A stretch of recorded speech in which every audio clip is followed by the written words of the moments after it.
fan supports here of the walleye here. It is quite a jersey. It basically reminds me of like some sort of team from Shoresy or Letterkenny. Hey, the walleye have been to the championship multiple times, sir. Multiple times. Uh-huh. What championship is that? The ECHL championship. So whatever the name of that cup is. Yeah, I think you're just making it up there.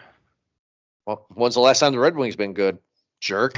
Hello, and thank you very much for downloading this most recent episode of Movie Guys Podcast. You can download many more episodes at movieguyspodcast.podbean.com. Terrifier. Oh my God, here we are. It's the Terrifier hype train may be gone by the time this episode is released, but we're here. We've never seen the trilogy. We're here mostly talking about the third one, but we're going to talk about the whole trilogy. Eric, how the hell are you doing?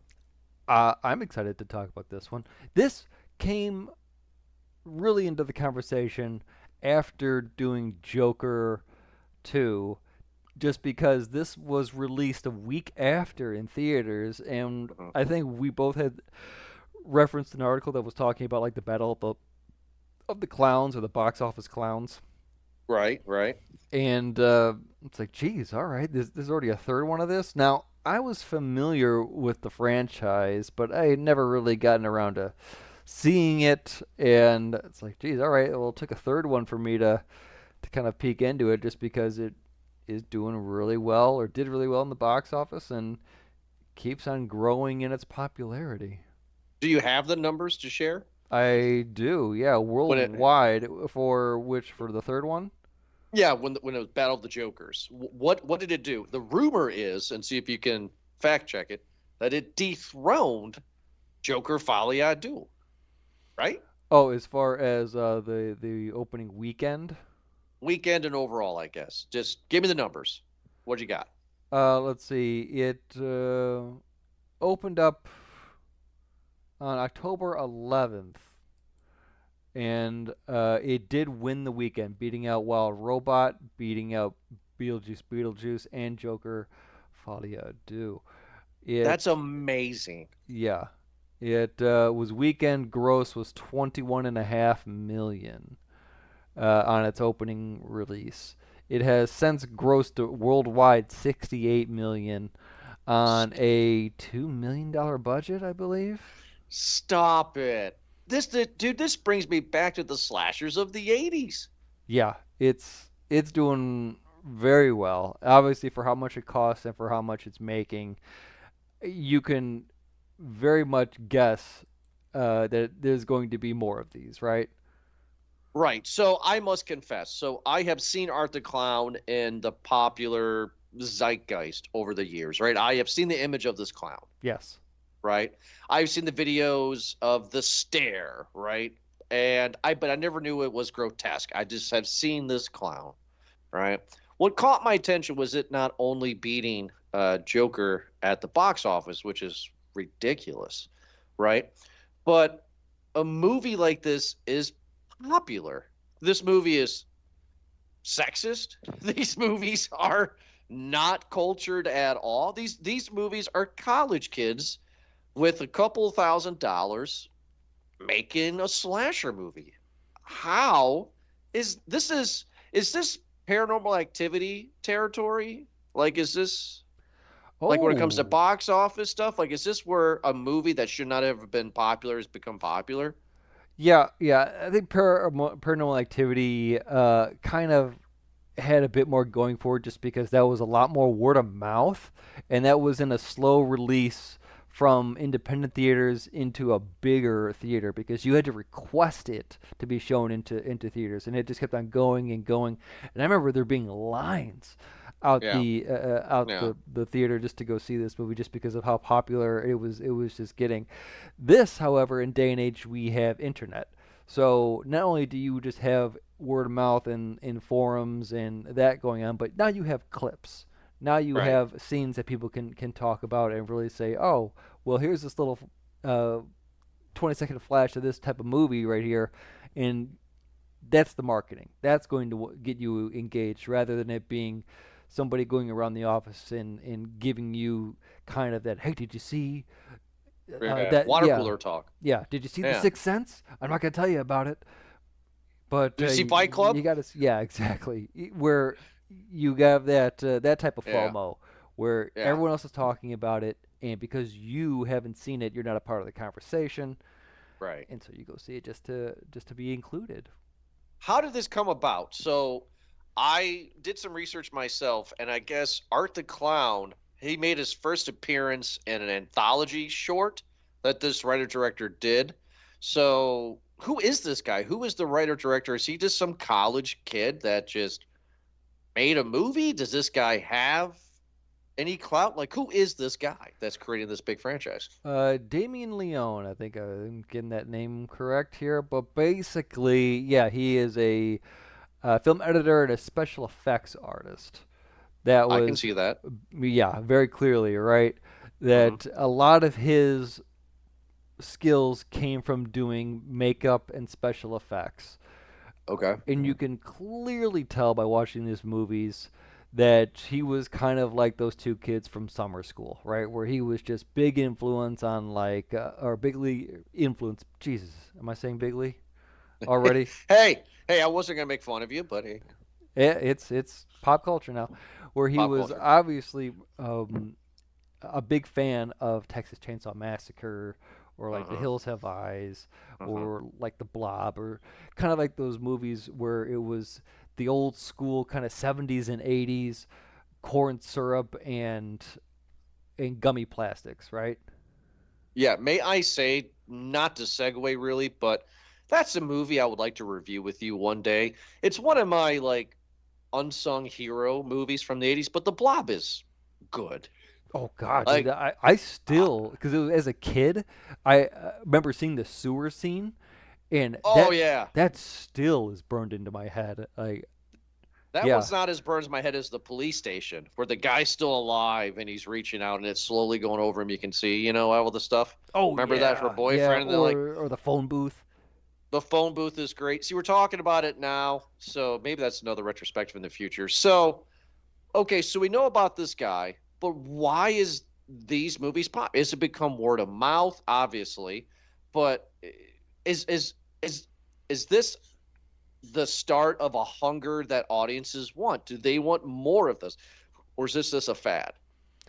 No, I think that there is a kind of a demand for this. We have been seeing over the last, I don't want to say decade, a really big interest or kind of surge in horror movies, and not Hmm. just horror movies, but people really starting to stretch the genre a bit more, whether it be these these crazy slasher gory films, whether it be the reboot of like Evil Dead, or whether it be kind of something new or original, kind of like Smile, Smile 2, or Happy Death Day that we've seen, or we talked about Jordan Peele Barbarian, yeah, or Jordan Peele, kind of the and psychological, Barbarian.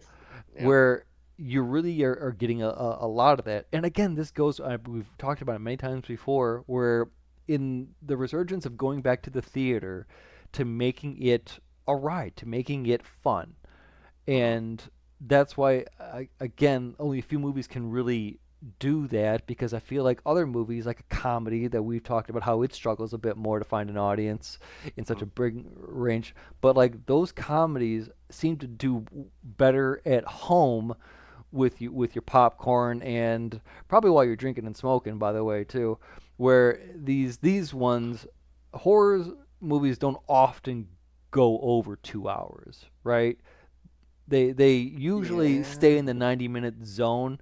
There have been some that obviously go over that, but I feel like you're asking a lot in a horror movie to go over the 90 minutes. Hmm. No, you are, but he's doing it for this trilogy.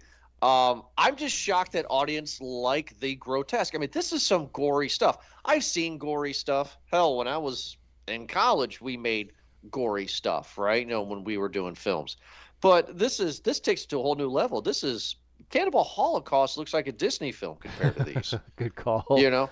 Yeah. And I'm going to just show my hand. meaning these movies are not good. These are really, really bad movies. The acting is not good at all, and I think he knows that. And off air, you made fun of me about royalty-free music. This guy, that's all he could get in the first movie. I heard some of these songs when I was looking for royalty-free music. You know what I mean?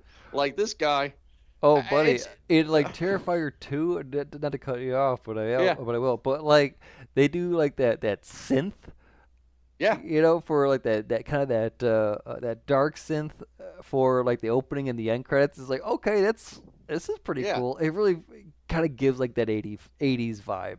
It gives that 80s vibe. Kind of reminds me of Sunglasses Kid, who's on music, Apple Music now, who does a lot of those 80s synth stuff. Have you ever heard of Yeah. that guy? Uh, Sunglasses Kid? is that like a group? Is that a artist? Look it up. Look it up. Sure thing.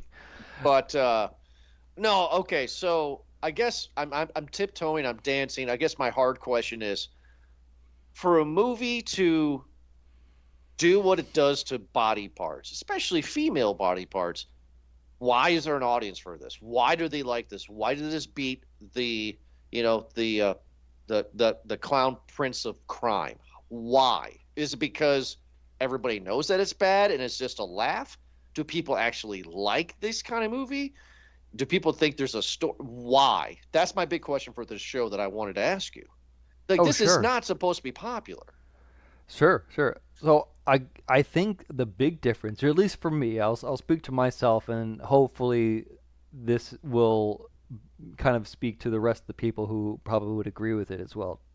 Is that because it's so dumb and it's so ridiculous, you're Mhm. able to really take away and to suspend all belief from the movie and just know that it's dumb. It's borderline itchy and scratchy from The Okay, Simpsons, fair enough. right? And that's the reason why I think I enjoyed Human Centipede. And people were just like, "Oh, this is disgusting and vile." It's like, right? It's not a serious movie. It's Right. not supposed to be like, "Oh my God, this could really hit." It's like, no, that's No. that's dumb. Like the whole concept is just dumb, and so just find it find some sort of dark humor in it because of how stupid this movie is, which I think this is it. This is it because I'll give you a great example on the first movie as I'm watching this because I'm thinking it's going to play to the rules that we know, Psycho Killer Clown, Uh, right? right. So I don't know if you can go like Killer Clowns from Outer Space or something like that, Mhm. but usually a killer like this is going to be hands to hand, right? And their tools are gonna be like a saw, a chainsaw, a knife, and things like that. And there's a part in the first movie where I laughed actually because there was some sort of threat. He was toying with one of his kills, and the person had a weapon and was going to attack him, and I think already hit him, something Mhm. like that. And he just got up and turned around and then just pulled out a gun and shot her. And Which is I laughed because it was like what like what? That's you had that on you the entire time, and I just didn't expect it, and that's why I found it funny. I find it funny actually to go off you because I found it to be a good joke about stuff that only a lot of people talk about, but things that you and I talk about. Like that's like how many times in a movie do we watch it where it's like you're the killer and they're getting away, just shoot them. Yeah. Credits, right? And that's what they kind of did in this movie. I'm going to go deep into my nerdum, and people may not know this, but Lloyd Kaufman has to be foaming at the mouth mad at this. Do you know who Lloyd Kaufman is? Please tell me. You know who Lloyd Kaufman is. I'm sure I will once you tell me who he is. The owner and founder of Troma Pictures. Oh yeah, actually, geez, I've seen Toxic enough of those. Avenger, Class of Nukem High. This is no different than those. Have you seen the original Toxic Avenger? Yeah, listen, I No different. praise Poultrygeist up and down. Well, young poultry guys, you know that they remade Toxic Avenger and Peter Dinklage is in it, and Yes. it's been on the shelves and they're not releasing it. I don't know why. Yeah, I've But anyway, but I'm just saying, I've like, heard. to end this so we can go to Terrifier 3, I'm just shocked because when I was late high school, college age, and we were discovering these Troma pictures that are just grotesque and terrible and no plot, there was no audience for that. Now here we are. And I'm kind of excited to see what this is going to bring, because I think after the fourth one, it's not it's going to lose its spark. Well, I think after the fourth one, it's done. the problem is because in the first movie and kind of in the second movie, there really is no plot. It's just Oh, they again, tried with the it's just second one. victims. They're just out late at night. Oh, what's this? Do, and then killer clown, and that's Right. basically what that is for 100 minutes, right? Is them just running around. And in fact, there's been a few times in the first movie because it takes place in like the abandoned condemned warehouse kind of a Yeah. thing, Yeah. where the people were the victims exited the warehouse, and instead of running out into the street, they run back into the warehouse. When it's just like that's kind of funny to me. Uh, but even in situations of the second movie and the third movie where these people walk themselves into the danger, and where are the police? Like in the There's third no movie, he police. bombs a mall. Like there's where are the police? Yeah, the third movie gets it. My comparison to the first movie, because I've never seen these movies, you've never seen these movies, so to prepare for Terrifier 3, we watched the first two, right? Yeah. I didn't know what I was getting myself into. I chalk up the first movie as this generation's sleepaway camp. Do you get the reference? Yes, I get you. Okay, for those of you who don't, make it short and sweet. Terrible movie. It's a female killer. You're like, oh my God, you know. At the end of the movie, not a female, transgender, has a penis. That's the big twist, right? Okay. I butchered it, but that's the twist. Not That's as much the as that twist. killer did in that movie. Yeah, but the reason why I'm bringing up Sleepaway Camp is because the movie's not good. There's no plot. There's no nothing. It's gory. It's trash. It's garbage, right? Right. But that twist, nobody saw it coming. The twist is so good, almost 40 years later, two doofuses are talking about it on a podcast. Mm-hmm. I feel that the first movie had that going with it with a twist, right? Because the first movie opens up with this disfigured woman on a talk show, and then you don't know that what you're going to see happened before, Right. right? And then the end of the movie's the twist of, you know, the girl that the sister, right? The Yeah. heroine, right? She was the crazy one. And it's like, oh, there's more here. I wonder what's going to happen in the sequel. Nothing. That was 2 hours and 20 minutes, and the end of the movie was a complete ripoff of Dream Warriors, which is fine. I mean, Holy she's- cow, that second movie, man. she suits up like Xena. That's her Dream Warrior power. Yeah. You know, Well, so there's the kind of the issue with this movie is that I don't know if the director had a vision to have the one feed into the other one, but it's very obvious that is what he says that the second, third, and now possibly the fourth are all built into to each other. That there is some sort Right. of story there, and that's the challenge with a type of movie like this, where there is no story. It's just this supernatural killer clown that arises however many some years after a sleep or hibernation, whatever, and just goes on a killing spree. How do you put a story into that? And now we kind of have this loose kind of plot where our main, I guess, hero character, Sienna, and her brother Jonathan had their dad, who was like an illustrator, comic guy kind of thing, would make characters, and they're all like cosplayers. I don't know, just graphic artists, right? yeah. And they made these characters possibly, and there's like a journal that's involved in this too, or like a sketchbook that's involved with this too. All the details are very loose right now, and I'm sure we'll get more of it in the fourth.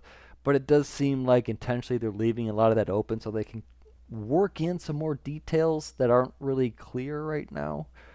Yeah, dude, I'm not watching this for the story. Honestly, I don't think anyone is. No, all three times that I've seen the three movies that I've seen, one eye's on my phone or working on the podcast, the other eye's on the screen. Honestly. Oh yeah. Oh yeah. But No. Terrifier 3, Fast forward to the kills, right?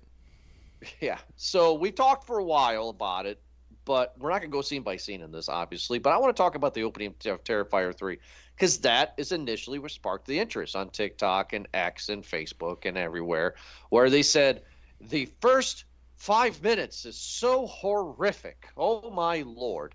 First of all, this family that gets murdered by Arthur Clown, again, one eye on the TV, one eye on the phone.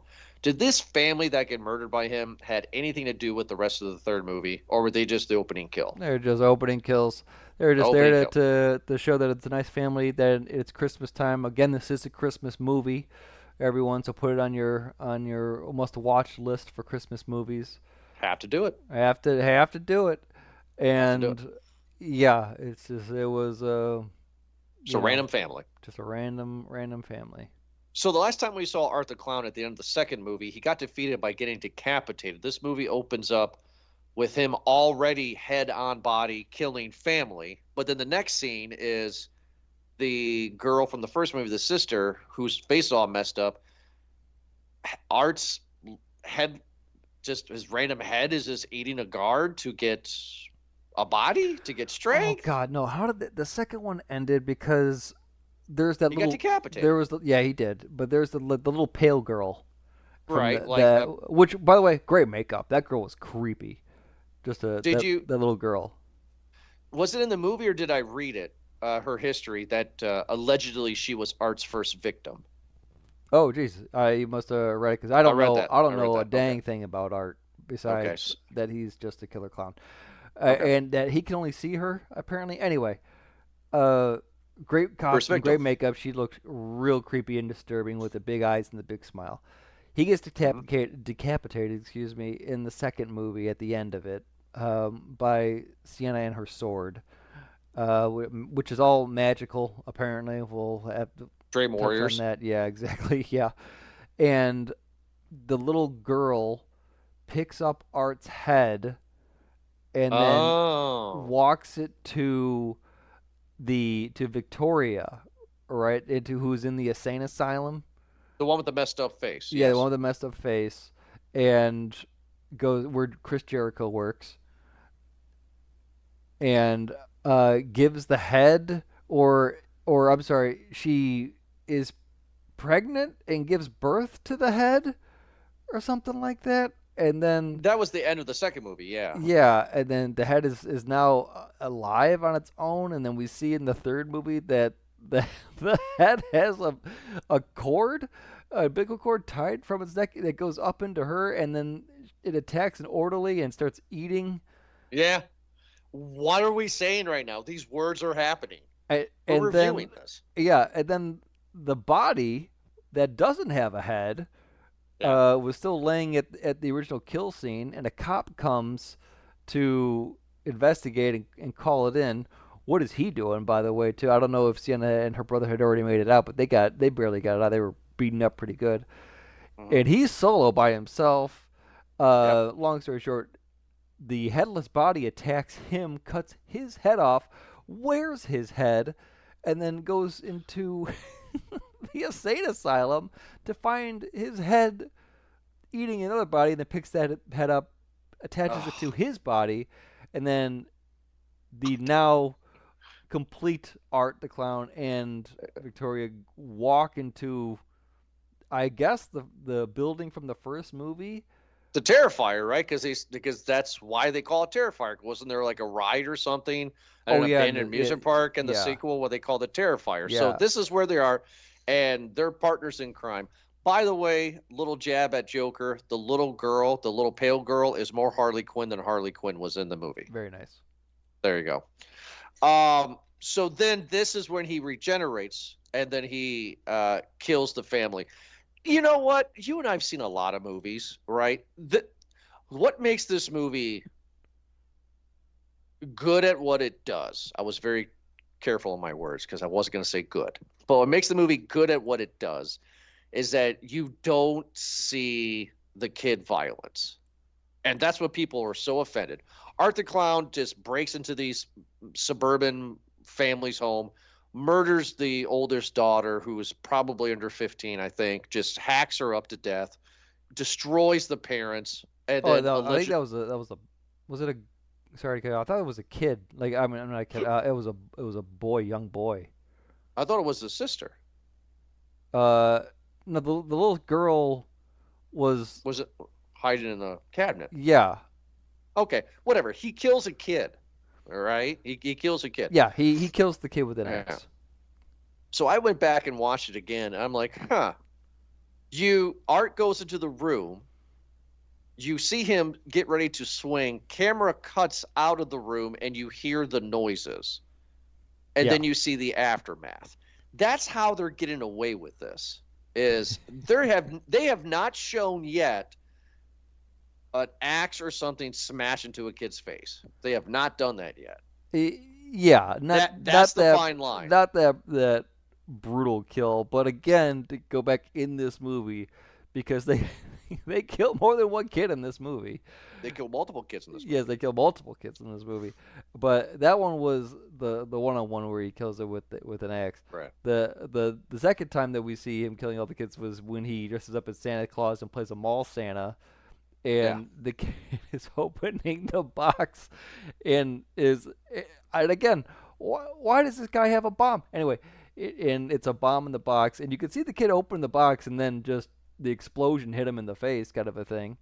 And you don't see him see, explode. You don't see him explode. It just goes into a very obvious cut. Where it goes to a cut. You see the aftermath and the mom going nuts. Like, I just, him dressing as, well, no, he just dressed as Santa yet, but he goes, and this is where he famously kills Santa and the gang. That actor, by the way, I hope you know what I'm getting at. I've seen this dude before. Not Art, not Santa, not the bartender. The other dude. You're talking about Clint Howard. Thank you. Where have I seen him at? He's the brother of Ron Howard. Right. Yeah, and boy, has he been in a lot of movies. Right. This guy is so familiar. Well, yeah. A lot of people may know him more popularly from The Waterboy. He was one of the hillbillies that was in the stands. Joe Mantegna. Yeah, I remember that. But he was in something. Wasn't he like a big 80s horror guy? Yeah. He was in a lot of the lower budget scary movies. Yeah, he was like in Carnosaur or stuff like that. You know what I mean? Yeah, Cocoon. Let me try to see if he was. He wasn't actually in Carnosaur. I'm just trying to. No, I get what you mean. I'm trying to think because there was one where he's like an ice cream man and he's like doing a shush to the. I guarantee he was in a Hellraiser or a Puppet Master. Oh, he's in a Rocketeer. He was in He was in Carnosaur. Are you actually serious? Yeah, he was in Carnosaur, 1993. I pulled that out of my rear end. Leprechaun 2. Oh, he would be in Leprechaun 2. There it is, Ice Cream Man. Yeah, that's what I was thinking of. So this was fun for the director then to get him in this. This was a love letter for him. Yeah, he's a good pull. Right. All he needs Tony Todd, and you got it. Ooh, good call. That's all you need. So Art sits on Santa, blah blah blah, right? But then you can't. Art ties Santa down. You can't be frozen from a fire extinguisher. Well, no. So this is a weird thing because in the start of the movie, it showed Art and Victoria, the disfigured girl, who's apparently like possessed or on his side now. I don't know. Go into their stasis, right, where Art goes to sit on a rocking chair for like 5 years, and Victoria goes into a bathtub, slits her wrists, and basically just kind of dies, but doesn't in the bathtub. She also does something else before the bathtub. Yeah, that was after the bathtub. That's because the exterminators come to the building. That was after the bathtub? And they get killed. We get a pretty good box cutter kill in that where Art takes a box cutter, splits open the guy's head, and then breaks it apart. And then she takes a piece of glass and does that thing with her. Yeah.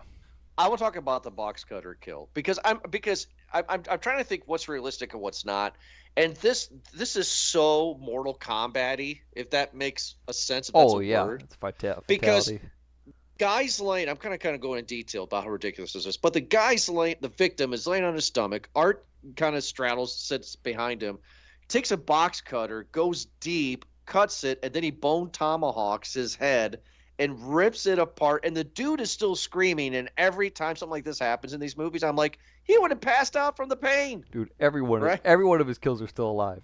Right, Like, and there's just kind of the funny part apart. of it.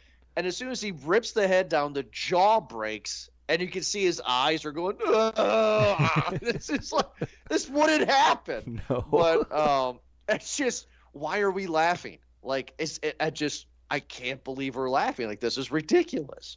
because it's dumb. It's the same reason why Bart and Lisa were laughing at Itchy and Scratchy, right? Where it's I guess I feel guilty. It's so vile, and because we know that.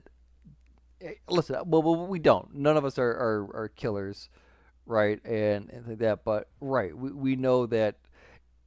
Like, I don't know. Physically, it just seems. It seems. I mean, like, you would think as soon as he starts pulling stuff away, you'll be passing out from pain. And Well, you But think it's that like amazing certain because- injuries, like even in the second one, when the bedroom scene where he just kind of flays it, there's got to be a part where like you're bleeding out, right? Like there's blood everywhere, and he cuts off like that girl's arm and leg, and there's parts where he just rips off limbs, I think too, and then like scalping them. It's just like, yeah, you would think that after a while, like shock is gonna kick Shock. in. But dude, meaning the director, likes the eyes. He likes to make that animatronic head make those eyes move to let us know that, oh my God, this person is still alive. It's just crazy. But that box cutter scene is great. The Santa scene, which is being played a lot on social media. About that. So after he and Victoria kill the exterminators, it shows them prepping new weapons, and that was his trash bag. Him carrying around the rest of this movie was his kit and stuff like that. And one of it was that he had rigged a fire extinguisher with what's the liquid nitrogen? Yeah. Is that what he? Okay, see, again, I missed that one eye. Yeah, because he did it. Oh, yeah, because he did a test run in his lair where he did it on a rat and froze the rat. Didn't even see that. Yeah, I'm going to be brutally honest with you. A lot of rats dying in this movie. They're cheap. They're free. Oh yeah, well you're right. I mean, all those especially rats. Especially at the end of the movie when I'm talking about where he does with the rat and that. I don't know. Oh, Jesus, man. I don't. Okay, so I'm going to be, again, you know this from off air, but for the people. I did watch these movies, but after the first, middle of the second movie, you kind of know what's going on. You're not here for a story. You're here to see art do its thing, right? Yeah. So I'm sitting in my garage. The movie's on. The third movie's on. And I'm doing stuff on the podcast with the computer. And every time I hear somebody scream, I look up. If nobody's screaming, I look down. Sure. Because I'm trying to work on stuff, right? To be brutally honest, that's how I saw this third movie, was waiting for the screams. So. Oh, wait, they're demolition workers. Exterminators were in the first movie. It doesn't matter. Small detail. I'm just correcting myself. Small fact-checking yourself. So, but the Santa Claus thing wasn't as cool as I thought it would be, because that's what's playing on social media. Well, him killing again, Santa. because he shoots the bartender in Clint Howard, but yeah, with the Santa Claus, he ties him down to a chair, and again, a lot of little comedy routines that Art tries to do, because he's a mime basically. Never makes a noise, never laughs, always is miming, and it's silly. But yeah, as he ties the Santa Claus down to his chair and steals his Santa Claus outfit because he thinks that he's meeting the real Santa Claus. Is that what you think is going on? Well, because remember he was passing by the bar and he sees the Santa Claus and he gets all happy and giddy and he's like, "Oh my God, you." Well, yeah, he doesn't say anything, but I don't think that he sits on his lap. Well, no, but that's him playing around. That's Art kind of playing. Obviously, whether he thinks it's true or not, but that's him toying, I guess you could say. Either way, takes his outfit and leaves the Santa on a chair tied down, and then takes the modified fire extinguisher and blasts his feet, his hands, and his face, and then hits it with a hammer to chip him off. Right, and then he rips his beard off, and Oh, yeah, not rips only his beard off. Yeah. now it's the funny thing too, that physically can't happen. He rips his beard off, but off with the beard comes his jaw. Oh yeah. And everything else too. I'm just like, God, this is such like a Mortal Kombat kill. Like that's what this is, you know, like it's absolutely nuts. And this is when he goes after this is where he goes to the mall, right? Yeah. And just decides to put a grenade or a bomb inside a presence to just massacre people. Okay, so you're right in a way when you said where's the cops? Like, I dare ask a stupid question. Is art real? Is what we see real? Absolutely, because in the second and third movie, he's developed a cult following. People know of the murders. In fact, Of the first movie. Yeah, the first movie. Of the first movie. Okay. And so people are dressing up like him, right? From the Miles County murders in New York. And even in this movie, we get to see a ridiculously hot college girl who's partnered with Jonathan, the brother's roommate here, who's a doof. But again, in horror movies, you gotta have just hot blondes basically just going around. And she, of course, and her friend have a podcast, a true crime podcast, and they talk about. Of course they do. Wars. We would love to have you on sometime to talk about it. And she's very much obsessed with the Miles County murders, and I get like Scream vibes from this, right? Where how Sydney has those people who are just like, oh my God, you're Sydney. Oh my God, can I interview you? You know, oh my God, you're Gail. Oh my God, in just this influence that they have. Tons of influence, yes. So yeah, while all this with art is going on, we kind of get their attempt at story building. We get the follow up. Again, this is 5 years later from the second movie. That Sienna has been put into a mental health center and trying to process everything that is going on. She's being let out, and she's going to be staying with her uncle, who has a wife and kid. Gabby is the little girl's name. Okay. Sienna's cousin. We get to see Jonathan, who is at university right now, who might be one of the worst actors I've seen in a horror movie in a long, long time. And Not since Trolls 2. Yeah. Listen, he might be right in with Trolls 2. But it's one of those where this guy's in college and he sounds like he still has yet to hit puberty kind of thing. Oh, what do you mean? I think because I was shocked when I looked up on it. I think he's one of those real life people that has a growth thing. Sure. You know what I mean? I get you. He might. He could be. That's why I think. I think he's just one of those Hollywood kind of actors that because he's over 18, he can still play kind of a young age, right? And they're just kind of late to sprout. I don't know.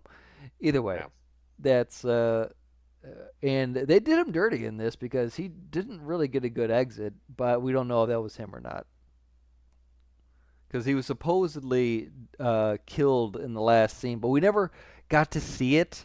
So anyway, no body, no death. Yeah. Anyway, that whole university thing is kind of a weird thing. The only good thing we got out of that is the shower scene, where the girl with the True Crime podcast and the roommate are going to town in a shower.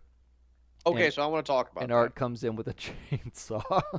You know what I'm going to say because we talked about it off air. So I don't like to lie to everybody that's listened, you know, because there's some point in time where you just have to say enough's enough. So I'm on the computer working on our YouTube. I'm here, people making out in the shower. Oh, okay, here's my interest, you know, Art with the chainsaw, right? And dude, the boyfriend and girlfriend had a little bit of fight, right? Like Art came in, cut off couple of the dude's fingers. Dude was kind of moving a little bit, kind of fighting a little bit, dodging some things, but Art was going at it, right? cuts the guy's leg off, I think. Yeah. And then the director made an artistic choice, give him the Oscar, of showing Art swinging violently the chainsaw, cutting through her breast. I'm just like, what is happening? And then, the boyfriend's, he's just destroying her. She's still alive, too, just like the sister in the second movie, right? She's laying there. Her breasts are cut through. He's cut every limb off of her body, and we still got the thing going on, right? I'm just like, this is nuts. Boyfriend He's crawling away. Yeah. Crawling away. Chainsaw through the butt, right? Which didn't bother me, right? But what bothered me was flips dude over. I don't know how dude's alive. If you put a chainsaw through somebody, I mean, you're in shock. You're gone. You're passed out. Flips dude over. He's still fine. No regurgitation. It's fine. Chainsaw through the manhood. And I'm like, yep, I'm done. I'm done. Like, I'm not interested at all. Like, I have 20 more minutes to go. Ugh. Like, just, I was done, man. Like, I've seen a whole week of Terrifier films. You know what I mean? Yeah. No. I'm done at this point. It's a hard thing to marathon these movies. I think it's. I'm just. It'd take them a little bit at a time. And to be fair, I'm sorry to rant. To be fair, though, Eric, I didn't stop because I was disgusted. I'm not trying to be like that. I'm just like, okay, this movie has nothing else to offer. I mean, that's all this is. So there were some kills at the end, which were crazy. Okay, tell me about them. So after the college killings, and Art doing the stuff with the chainsaw, and him doing the snow angel in the blood, right? That's a cool visual. Okay. Which is kind of funny. Yeah. I guess there's like some weird like possession kind of a thing that happens, but where Victoria can change her voice, and I think Sienna freaks out about because her and Gabby get home and they're trying to be like, oh my god, they're freaking out a little bit because on the news there was because Sienna starts to see Art. And she's like, he's back, and things start to get a little bit weird. And they hear about the mall bombing, and then she's like, that's where I saw him. I know he's coming back. And then the uncle, Greg, gets a phone call from Jonathan. Now we find out that it's not a phone call from Jonathan, that it's Victoria doing some sort of supernatural ghost work, imitating his voice and saying, you got to come pick me up. And so, okay, fine. So, kind of a long thing where like Sienna's just like calming down to go to sleep, and when she gets up, hold on, let me read out. When she gets up, she sees that husband downstairs discussing what to do. Oh, she hears her aunt and uncle kind of trash talking her a little bit, and she's like, what the hell are they talking about? And when she goes downstairs, she sees that it's Art and Victoria mimicking their voices, and boy, do they have, they're in the house and they have already done some damage.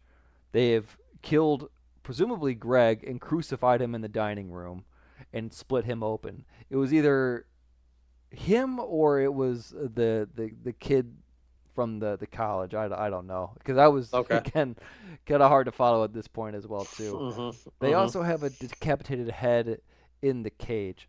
I'm pretty sure that the body that was split open and crucified in the dining room was the uncle, because the head was cut off and put on top of the Christmas tree.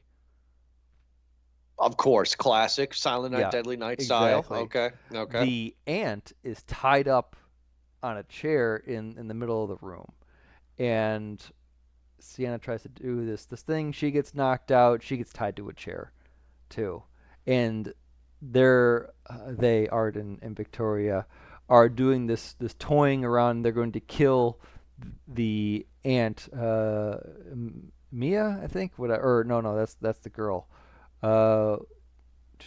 Jess, the Aunt Jess, who is the sister of her mother. Anyway, irrelevant. She's tied to a chair. Gabby, the cousin, is missing for right now. Yeah. And they're going to toy and kill her. Now, what they do to her is nuts. They basically have her tied down. I think what they do, they have Victoria has like a tube, like a kind of this cylindrical tube kind of thing, and like she, obviously he's beating her up and doing stuff a little bit before it, but she takes the tube, breaks her jaw open, takes the tube, shoves it down her mouth, takes a hammer, and pounds it down her throat, then takes a rat, puts it in the tube, and the rat goes down, and then I think after that they had a flamethrower that they tried to do something, but then they took a box cutter and cut her throat, and the rat comes out of the throat. There were so many other ideas that came to my head when you said that they got a cylinder. I thought they were going to do other things. Lemmy Winks style. Okay, good call. That's what I thought they were going to do. There was okay. So they break her jaw. She's alive. She's still alive when they shove a cylinder down her throat. She's not choking on her own blood. She's not passed out. Not yet. And then they put a rat down and they cut her throat with a box, and a rat pops out and goes, "Hey, I'm here." Okay, that's clever, stupid, but I think clever. She's dead by then, and I'm pretty sure they do this in front of Gabby, the daughter. Okay. So the daughter gets to see her mom killed like this. Jesus. Oh my God. Okay. Then what happens? It's like this weird thing where to preface like there was a gift that Gabby had gotten for Sienna and hid it behind the tree, or Gabby got for, whatever the hell. Doesn't matter. Anyway, Sienna has said dumb thing, "Aren't you going to let me open a gift before?" "Oh, fine. What gift do you want to open?" Kind of a little stretch just to kind of whatever. Yeah. The gift ends up being the sword from the second movie. Okay, clever. Bringing that back. That's the sword that defeated him. Yes, the sword that defeated him. And Sienna, is able to take the sword out, able to break free from the chair, able to kind of stall Art a little bit and injure him, able to cut Victoria's head off. She gone. Oh, Victoria's done. Yeah, okay. Victoria's done. The head melts and everything. Okay, so she's done. Yeah, so she's done, and you can tell because the eyes that were once, or the eye that was once glowing is now faded. One off between Sienna and Art, and they have their battle.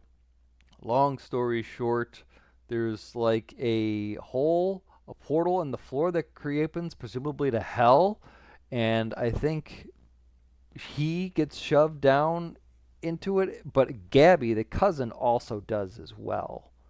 Although the little girl? Yeah. Aw, that sucks. And that's where the movie ends. She'll survive. Yeah, is that like she tries to. I thought the movie ended with. Oh wait, Art no, Art allegedly on a You're bus, right. You're right. Art didn't. He was pinned to a wall, but with the sword or with something else. He was left for dead, and he escapes through a window, I think. But the little girl goes to hell? But there was a portal that created to hell because of Victoria's body created the portal to hell. Gabby, that sucks. Yes, Gabby does fall in. No body, no death. I'm sure they're going to get her out. I'm sure they're going to get her out. It seemed like Sienna was trying to do her best to try to save her. We get a thing, too, because she tries to, use the sword as an extension of, like, Gabby, grab onto the sword. And she's holding onto the blade part that cuts her hands. Well, Gabby or Sienna, she's holding the blade. She's holding onto the blade. And she's putting the hilt towards Gabby and say, grab the hilt. And Gabby does, but, the sword basically just slides down and cuts Sienna. So even though Gabby falls into the portal into hell, I'm pretty sure she has the sword. So Gabby is probably still alive with the sword in hell. She has the powerful sword. Yes. The reason why that's also a thing, too, is because Sienna has these cuts on her hand from the sword, but they heal. That happened in the second one. That happened in the second one, too, because she fell into, like, the tank, and she was healed as well, too, after drowning or something like that. So, again, there's some sort of supernatural power that is yet to be explained about everything. Which we'll eventually find. Yeah. Um, so anyway, Sienna gets up. Art has fled through a window. He's all bloodied. He goes into a bus. What's crazy Right. about this on the passenger, as he boards the bus, the passenger is reading the Sienna's journal. That Because it's published? no, it looked like the original. I don't know how she got a hold of it or what, but I know that um, when Sienna came home from the mental hospital, she had a journal that she was writing about all of her stuff, all of the art stuff in there, or the clown stuff. And Gabby would be reading it and kind of finding out about everything. And I don't know if I missed it, but the woman on the bus was reading what looked like the journal. What if that's older lady Gabby? Hey, it could be something, but Don't know. the movie ends with Right. Art sitting kind of next to this woman who's reading the book and kind of freaking out. And, she kind of pieces together, oh my God, you look like Art the Clown. And movie ends with him honking the horn. So movie ends with him honking the horn. Are we gonna honk our horn? There you go. I don't care. I don't care if that was stupid. I'm proud of myself. About as dumb I as don't these movies, man. It was dumb that I said this, but I don't care. How do we rate this? Like, what I mean is, I don't want to change our popcorn rating. So no, I'm not trying to do that on the spot. Obviously, these are not good movies, but we rate our movies off of what we feel as an entertainment value, right? Yeah, sure. Like, So, how much fun that we had in it. right. So I'm kind of like, I don't want to sit here and say Terrifier 3 is a large and you give it a large, and then next year in 2025, this is going to be nominated for Film of the Year. I'm definitely not giving this a large. Right. But I mean, like, but here's the thing, though. Do we give this a high rating because of we rate our stuff off of entertainment? In the eyes of Gladiator, were you not entertained? I was Right? I was entertained in this movie. I if anything I don't know. for the makeup in this movie, I think it's great. Honestly, I'm going to Is it a bag of kernels, or is it Bad Boys a bag of butter, or is it an actual legitimate popcorn rating? it might be a bag of butter, or I would actually probably maybe more give it a medium, just because of how impressed I was with the visual effects, man. Like there were parts where they did a really good job of like showing limbs being cut off, of showing like the heads, like to the point where do you remember like in like the first like 3 Saw movies where Mhm. it was just good makeup, man. Yeah. And or like Cabin Fever, Yeah. it's just good makeup. Martyrs, even, if you remember that movie. Never heard of that one. Ooh, do yourself a favor and check out Martyrs 2008.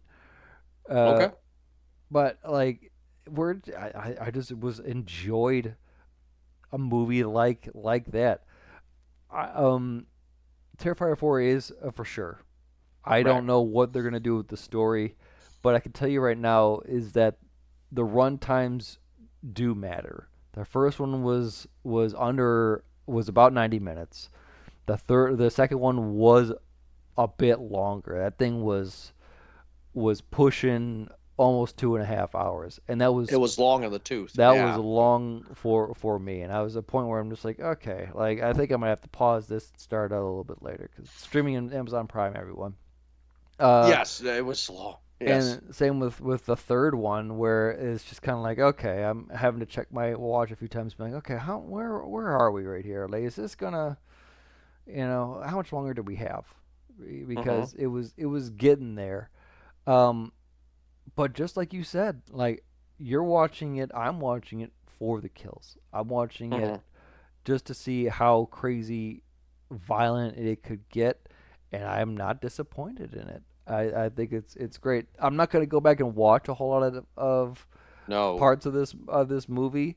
I'm going to remember the bedroom scene from Terrifier 2 for a long time. I can tell you that. Yeah. I'm going to remember probably that box cutter scene from the third movie and a few of maybe the kid scenes Hmm. for a long time in this movie. Um, I'm not gonna be quick to watch any of them again. It's not like I'm gonna sit down and be like, oh hey guys, you know what you should really watch the Terrifier movies. Yeah. No, I would much rather watch like a psychological movie, like a thriller. Hmm. Uh, but that's where I would be like, this is kind of the hot butter kind of movie because that's really all this is. It's you're watching it for one reason, right? I mean, that's for the kills, and that's where I'm struggling, right? I'm struggling because I want to give this a bag of butter. It brings me back to Bad Boys on that, right? Like we gave Bad Boys a bag of butter because we found it to be stupid as hell, but boy were we entertained. Yeah, I was more entertained in that movie than I in those movies than I think I was in this one because Right. in this one I found myself in between the kills being like, okay, I really don't care. Like, let's move it. Let's go. This Kind of a is thing. That's why I think I will for certain give Terrifier 3 a medium. We're not doing the other two movies. Gotcha, yeah, medium. For me, in between the kills, it was watching the room if it had kills. Yep. You know what I mean? Like it was just bad. I so want to give this a bag of kernels because I think it's absolutely stupid. I'm never gonna watch it ever You again. absolutely should. I really, really should. So, um, but I'm gonna give it a bag of kernels. This is a really, really stupid movie, right? Yeah. And I know that a bag of kernels is our worst rating you can give a movie, right? Like a la Songbird and Halloween Ends when I was pissed. But I'm giving a bag of kernels not out of anger because I don't think because I also feel the director knows that he's not making a good movie. He's just making garbage. He's making soda, candy. You know what I mean? Like he knows this. He knows it. This guy wakes up every day going, "How the hell did this happen? I'm Jeff Bezos in the horror world right now." You know what I mean? Oh, I think they make the kills first, and then they build the movie around the kills. Right. So you give it a medium, and I respect that, right?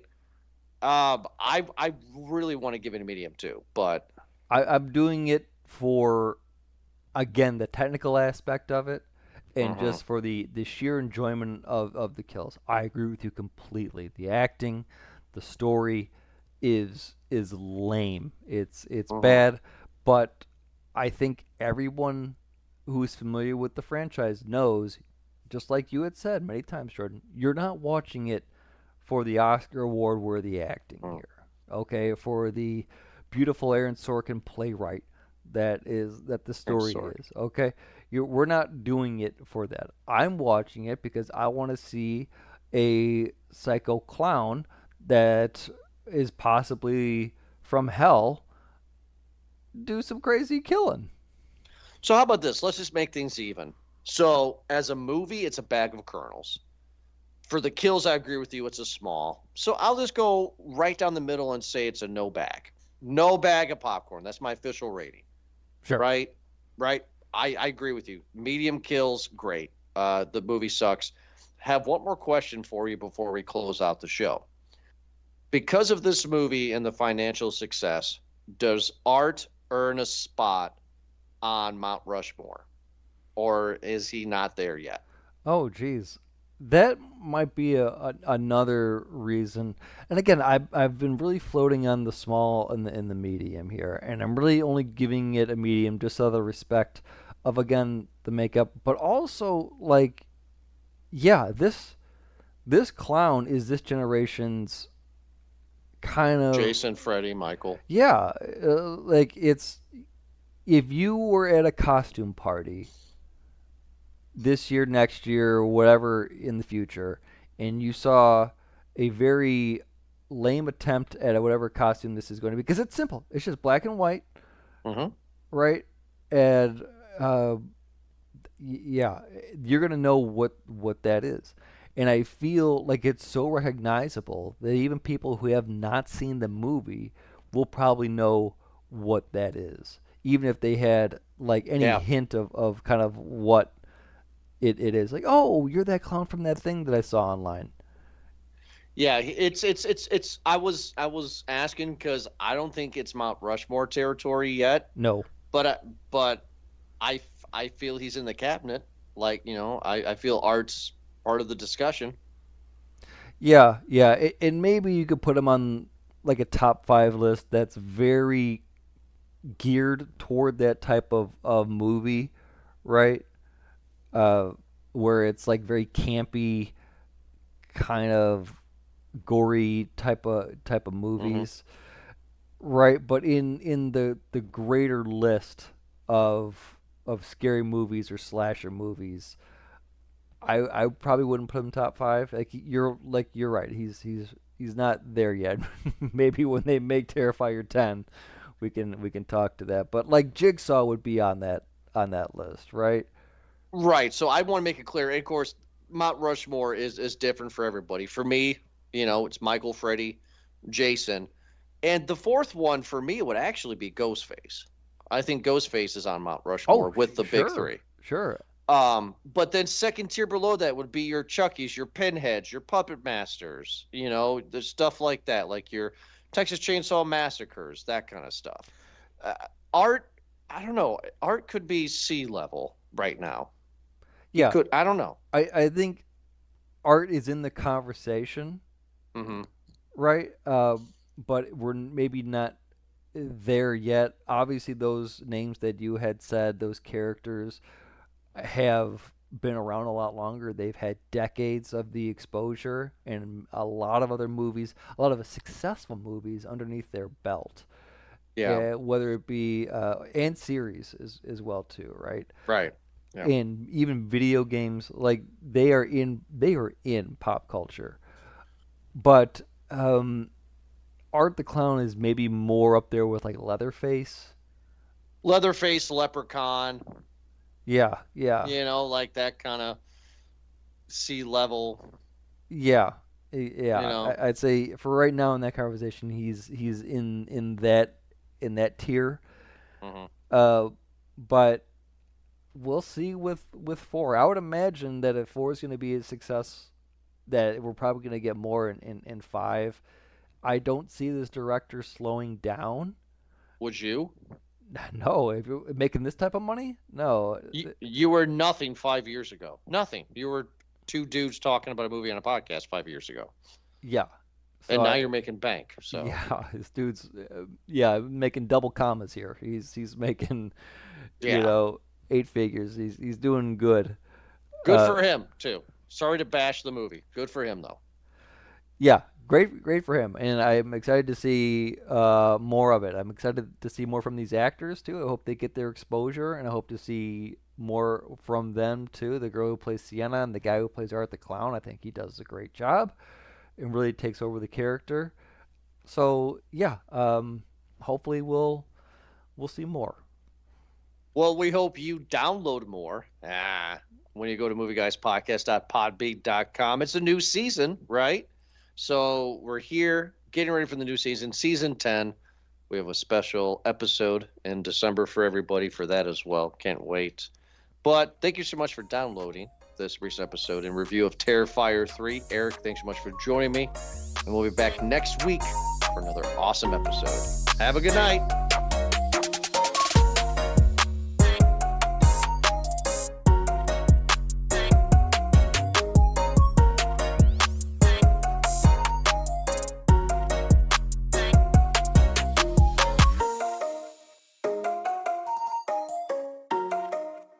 Yeah, the rough, mean streets of Swanton.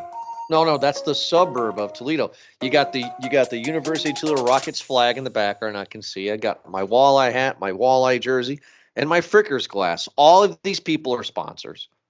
That's fantastic. Oh, geez, I didn't know American Pawn. Is that the one? Yeah, it is. Oh, geez, I didn't know it was that close. Yeah, that thing's right by Oak Park. The big Didn't know fancy that. one from TV.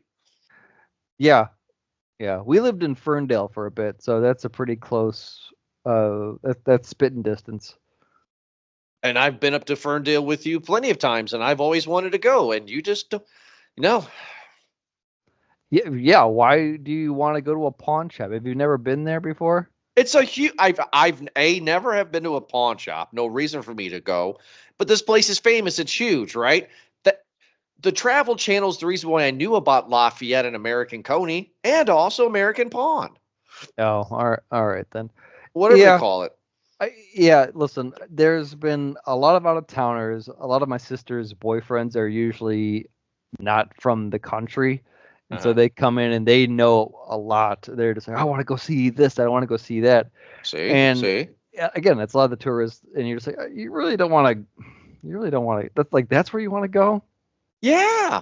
I mean, you were Don't you very disrespect Golden Corral, okay? Golden Corral's amazing. She can't, because what you gonna talk crap about next? Sizzler? You can't talk crap about Sizzler. Well, sorry, that peanut gallery back there was talking. We have an inside joke because my brother-in-law from Norway constantly talks about his American bucket list, and one of them is going to a big all-American buffet. He wants to go to an all-you-can-eat, and I was like, oh man, around here we can go to a Gold Corral. Yeah, Golden Corral's where you go. and we get a lot of faces of snarling faces and disgusted looks of just like, why you guys can go. You guys can have a little in-law date, me and him, and we can go to the Golden Corral and we can have some fun there. And I was like, all right, sure. But again, going back to the American Pawn thing, it's basically like a bigger yet trashier garage sale.